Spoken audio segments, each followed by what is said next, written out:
ఓం నమ శివాయ. అందరికీ నమస్కారం అండి. ఈరోజు ఈ వీడియో ద్వారా వృషభ రాశి వారి యొక్క జాతక ఫలితాల గురించి తెలుసుకుందాం. వీరి యొక్క జీవితానికి సంబంధించినటువంటి ప్రధానమైనటువంటి అంశాలు ఏమిటి, అదేవిధంగా జూలై 26వ తేదీ ఆదివారం రోజున మీ జీవితంలో ఊహించని గందరగోళం ఏర్పడబోతుంది. అంటే మీరు కొంచెం నిద్రపోవడం కూడా కష్టమని చెప్పుకోవాలి. ముఖ్యంగా ఈ రోజున రాత్రి గడియారంలో 9:15 దాటిన తర్వాత మీ చెవిన ఒక పేరు అనేది తప్పకుండా వినిపిస్తుంది. ఆ పేరు వినగానే మీకైతే ఒక్కసారిగా అంటే మీరు కొంచెం ఒత్తిడి గురికాక తప్పదు. అంటే మీరు ఎప్పుడో కానీ మర్చిపోవాలి అనుకున్నటువంటి ఒక వ్యక్తి, మీ యొక్క జీవితాన్ని ఒకప్పుడు అతలాకుతలం చేసినటువంటి వ్యక్తి, ఆ వ్యక్తి యొక్క పేరు మరలా మీరు ఎందుకు వింటారు? వారు మరలా మీ యొక్క జీవితంలోకి ఏమన్నా రాబోతున్నారా, లేదంటే ఏదైనా కానీ ఒక కొత్త ప్లాన్తో ఏదైనా మీ యొక్క జీవితంలోకి వస్తున్నారా? అసలు ఆ యొక్క పేరు వెనుక ఉన్నటువంటి భయంకరమైనటువంటి గతం ఏమిటి? ఈ వీడియోని చివరి వరకు చూడండి, అప్పుడే మీకైతే పూర్తిగా అర్థమవుతుంది. ప్రతి ఒక్కరి జీవితంలో ఎన్నెన్నో సమస్యలు, ఎన్నెన్నో ఇబ్బందులు.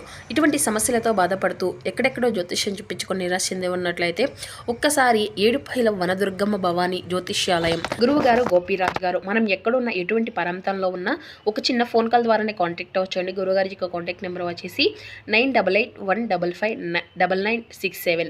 ఎటువంటి సమస్యకైనా విత్ ఇన్ డేలోనే మన గురుగారితో మంచి పరిష్కార మార్గాన్ని అయితే మీకైతే తెలియపరుస్తారండి. మీ యొక్క ముఖ కవళికలు, ఫోటో, చేయి గోత్రంగా ఆధారితంగానే మీకు ఉన్నటువంటి సమస్యలకు తగినటువంటి మంచి మార్గాన్ని అయితే మన యొక్క గురువుగారు ఆ యొక్క కాల్ ద్వారానే మీకైతే తెలియపరుస్తారు. నమ్మకమైనటువంటి గురువుగారు అండి. చాలామంది మన యొక్క గురువుగారు చే లబ్ధి పొందినటువంటి వ్యక్తులు కూడా ఉన్నారండి. కాబట్టి మన యొక్క గురువుగారు అదేవిధంగా ప్రత్యేకమైనటువంటి వాక్సిద్ధి, మంత్రసిద్ధి కలిగినటువంటి వ్యక్తులని చెప్పాలి. కాబట్టి ప్రయత్నించి చూడండి. ఇక ముఖ్యంగా వివరాలకు వస్తే కనుక వృషభ రాశి అనేది రాశిచక్రంలో 2వ రాశి. కృతికా నక్షత్రం 2, 3, 4 పాదాలు, రోహిణి నక్షత్రం 1, 2, 3, 4 పాదాలు, మృగశిర నక్షత్రం 1, 2 పాదాల్లో జన్మించిన వ్యక్తులు ఈ యొక్క వృషభ రాశి పరిధిలోకి వస్తారు. ఈ యొక్క వృషభ రాశి వారికి అధిపతి శుక్రుడు. ఇక ముఖ్యంగా చెప్పాలి అంటే ఈ రోజున మీ యొక్క భవిష్యత్తును హెచ్చరించే ఒక గొప్ప సంకేతం లాగా భావించండి. అంతేకాదండి, చెప్పాలి అంటే ఈ రోజున చాలా కీలకమైనటువంటి రోజుగా చెప్పుకోవచ్చు. ఎందుకంటే సాధారణంగానే మీరు మిత భాషలు అంటే లోపల మాత్రం చాలా లోతైనటువంటి ఆలోచనలతో ఉంటూ ఉంటారు. అయినప్పటికీ కూడాను మీరు మనుషుల కంటే కూడాను విలువలకు ఎక్కువగా ప్రాధాన్యతనిస్తారన్నమాట. ఇంకా చెప్పాలి అంటే ఎవరికైనా కానీ మిమ్మల్ని ఒక్కసారిగా మోసము అనేది చేస్తే వారిని మాత్రం మీరు జీవితాంతం కూడా క్షమించకుండా అలా గుర్తుపెట్టుకునే ఉంటారు.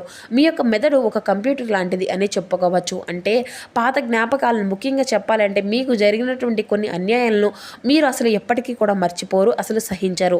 ఇప్పుడు అదే ఒక జ్ఞాపకం మీ యొక్క ముందుకు ఒక పేరులాగా రాబోతుంది. ఆ యొక్క పేరు మీరు వినగానే మీ యొక్క శరీరంలో విపరీతమైనటువంటి నెగిటివ్ వైబ్రేషన్స్ అనేవి వచ్చేటువంటి అవకాశాలు అయితే కనిపిస్తున్నాయి. ఎందుకంటే కనుక గత కొన్ని సంవత్సరాలుగా మీరు ఆ యొక్క వ్యక్తి ఒక స్త్రీ కావచ్చు, లేదంటే పురుషుడే కావచ్చు, వారి యొక్క నీడ కూడా మీ పైన పడకూడదు అని చెప్పేసి భావించినటువంటి మీరు చాలా రకాలుగా జాగ్రత్తలు తీసుకుంటున్నారు. వారి వల్ల మీరు ఆర్థిక పరంగా కావచ్చు, లేదంటే అంతేకాకుండా మానసిక పరంగా కావచ్చు, చాలా పెద్దగా మార్పులను ఎదుర్కొనేటువంటి సమస్యలు అయితే ఎదుర్కొంటూ వస్తున్నారు. ప్రస్తుతం మీ యొక్క జీవితంలో కాస్త ఇప్పుడిప్పుడు ఒక గాడిన పడుతూ వస్తుందన్నమాట. ఒక మార్గంలో మీరు మీ వంతుగా మీ ముందుకు వెళ్ళేటువంటి అవకాశాలు అయితే వస్తున్నాయి. అయితే ఇది అంతా కూడాను విధి ఆడుతున్నటువంటి ఒక వింత నాటకం కావచ్చండి. మీరు పూర్తిగా మర్చిపోయినటువంటి ఒక అధ్యాయం అనేది మరలా తెరుచుకోబోతుంది. ఆ యొక్క పేరు అనేది మీరు వినగానే మీరు పాత గాయాలన్నీ కూడాను ఒక్కసారిగా గుర్తు చేసుకుంటూ ఉంటారు. మరి ఎందుకు ఈ విధంగా జరుగుతుంది, అసలు ఏం జరగబోతుంది అంటే ఇప్పుడు మనం ఆ యొక్క షాకింగ్ న్యూస్ గురించి అయితే ఇప్పుడైతే మాట్లాడుకునే ప్రయత్నం చేద్దాం. ఈ రాత్రి సమయంలో మీరు వినబోయేటువంటి ఆ యొక్క పేరు ఏంటి అనేది అంటే కనుక ఆ యొక్క పేరు మీ యొక్క పాత స్నేహితుడు కావచ్చు, లేదంటే స్నేహితురాలు కావచ్చు, లేదంటే మీరు ప్రాణం కంటే కూడా ఎక్కువగా బాగా నమ్మి మోసపోయినటువంటి వ్యక్తి యొక్క మాజీ భాగస్వామి కావచ్చు, మీ యొక్క పార్ట్నర్ కావచ్చు, లేదంటే మీ యొక్క ప్రేమికుడు, ప్రేమికురాలు, ఇలా మీ యొక్క వ్యాపారంలో బాగా వెనుకబడినటువంటి వెన్నుపోటు పొడిచినటువంటి వ్యక్తి అయి కూడా ఉండవచ్చు. ఆ పేరు మీరు వినగానే మీకు పాత కోపము, అలాగే బాధ, కన్నీరు ఒక్కసారిగా తన్నుకు వచ్చేటువంటి పరిస్థితి కూడా కనిపిస్తుంది.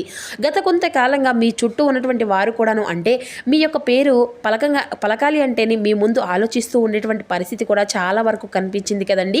కానీ అసలు గతంలో ఏం జరిగింది అంటే కనుక వారు మీ యొక్క గత చరిత్ర అంటే వారితో మీ యొక్క గత చరిత్ర చాలా అంటే చాలా దారుణంగా ఉంటుందన్నమాట. అంటే వారిని మీరు బాగా నమ్మారు, మీ యొక్క ఆస్తులను లేదంటే వ్యాపారానికి సంబంధించినటువంటి రహస్యాలను వారి చేతిలో పెట్టారు, లేదంటే మీకు బాగా సంబంధించినటువంటి ఏదైనా కానీ విలువైనటువంటి అంశాలను వారికి చెప్పారు, లేదంటే మీకు సంబంధించిన ఏదైనా కానీ ముఖ్యమైనటువంటి ప్రాపర్టీస్ కానీ వారికి అయితే అందజేశారు. కానీ వారు నమ్మకాన్ని పూర్తిగా వమ్ము చేశారు. నమ్మకాన్ని వాడుకొని మిమ్మల్ని సమాజం ముందు తలదించుకునే విధంగా ఒక చేతకానటువంటి వ్యక్తిలాగా మిమ్మల్ని నిలబెట్టారు. వారి వల్ల మీరు రాత్రులు కూడాను నిద్ర లేక ఏడ్చినటువంటి రోజులైతే ఎన్నో ఉన్నాయి. మీ యొక్క కెరియర్ పతనం కావడానికి అప్పట్లో వారు ఎన్నో రకాలుగా కారకులని కూడా చెప్పుకోవచ్చు. అయితే ఆ విషయం మీకు కూడాను బాగా తెలుసు. కానీ మీరైతే ఈ విధంగా అంటే అనుకుంటూ వచ్చారు. అంటే మీకు దేవుడు కూడా మంచి మంచి అవకాశాలను ఇవ్వడం వల్ల కూడాను కొన్ని పరిస్థితులు ఇప్పుడే కొంచెంగా మీరైతే నిలదొక్కుంటూ ఉంటున్నారు. కాస్త మంచి అనుకూలమైనటువంటి పరిస్థితుల్లో మీరు నడుచుకుంటూ వస్తున్నారండి. ప్రస్తుతం సంతోషంగానే ఉన్నారు. జరిగిపోయినటువంటి గతాన్ని కూడాను మర్చిపోవాలి అనేటువంటి ఆలోచనలో మీరు ఉన్నప్పటికీ కూడాను అనుకోకుండా ఈ రోజున ఈ యొక్క పేరు అనేది చెవిన పడుతుందన్నమాట. ఇప్పుడు ఆ యొక్క పేరు ఎందుకు వస్తుంది అనేసి మీ యొక్క మనసులో ఒక ఆలోచన అనేది వస్తుంది. ముఖ్యంగా చెప్పాలి అంటే ఈ రోజున రాత్రి 9:15 ఎవరో ఒకరు ఒక ఫోన్ కాల్ ద్వారానో లేదంటే సోషల్ మీడియా ద్వారానో ఆ యొక్క వ్యక్తి గురించి మీకు ఒక సమాచారం అనేది అందిస్తారు. ఆ వ్యక్తి ఇప్పుడు కష్టాల్లో ఉన్నారనో లేదంటే మరలా వారు మీ దగ్గరకు రావాలని చెప్పేసి ప్రయత్నాలు మొదలు పెట్టారనో ఇలా ఏదో ఒక వార్త అయితే మీకైతే తప్పకుండా అందుతుంది.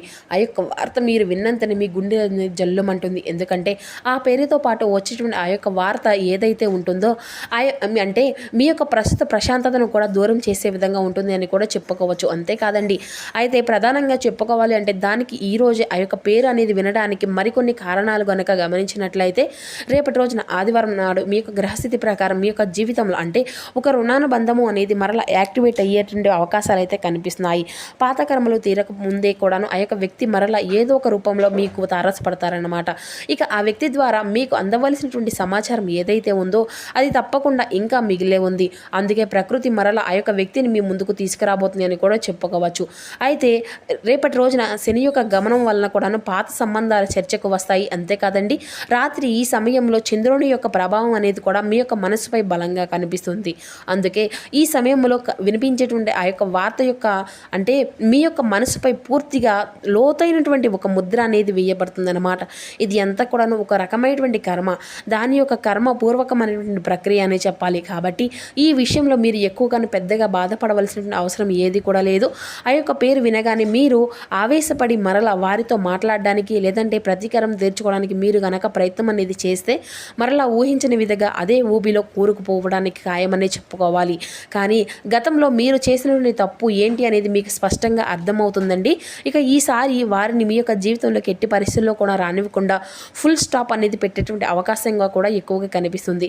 అయితే ముఖ్యంగా ఈ రోజున మీరు కొన్ని జాగ్రత్తలు పరిహారాలను కనుక పాటిస్తే కొంచెం ఈ యొక్క సమస్య నుండి త్వరగా ఈజీగా బయటపడేటువంటి అవకాశాలు అయితే ఉన్నాయి. ఆ యొక్క పేరు అనేది మీరు విన్నప్పుడు మీరు చేసుకోవాల్సినటువంటి కేవలం ప్రశాంతంగా ఉండడానికి మాత్రమే ప్రయత్నం అనేది చేయండి.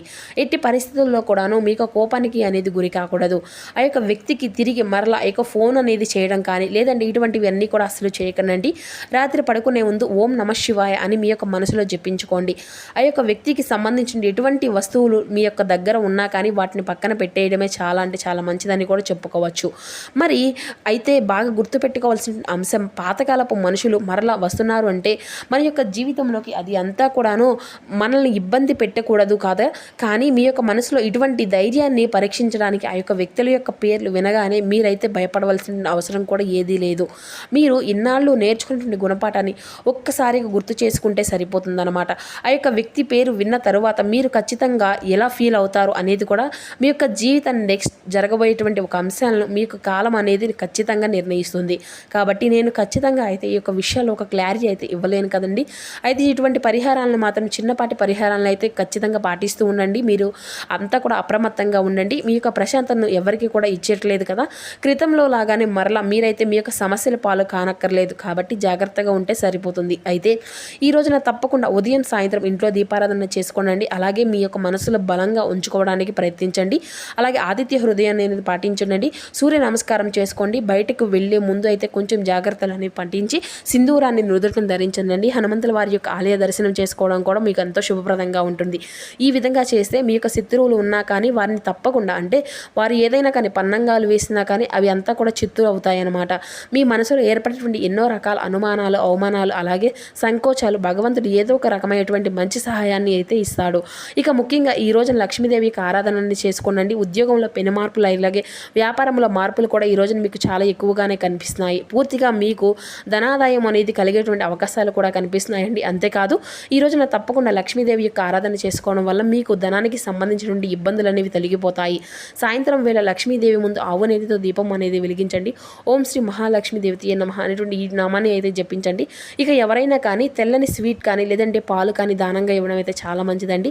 మరి చూస్తున్నారు కదండి, రేపటి రోజున మీ యొక్క జీవితంలో జరగబోయేటువంటి పూర్తి అంశాలన్నీ కూడా ఏ విధంగా మీ యొక్క జీవితంపై ప్రభావితం చేయబోతున్నాయి అనేది ఈ వీడియో ద్వారా మీకు వివరంగా అర్థమైంది అనుకుంటున్నాము. సో మా వీడియో మీకు నచ్చితే చిన్న లైక్ చేసి సపోర్ట్ చేయడం మాత్రం అసలు మర్చిపోకండి friends. Thank you for watching.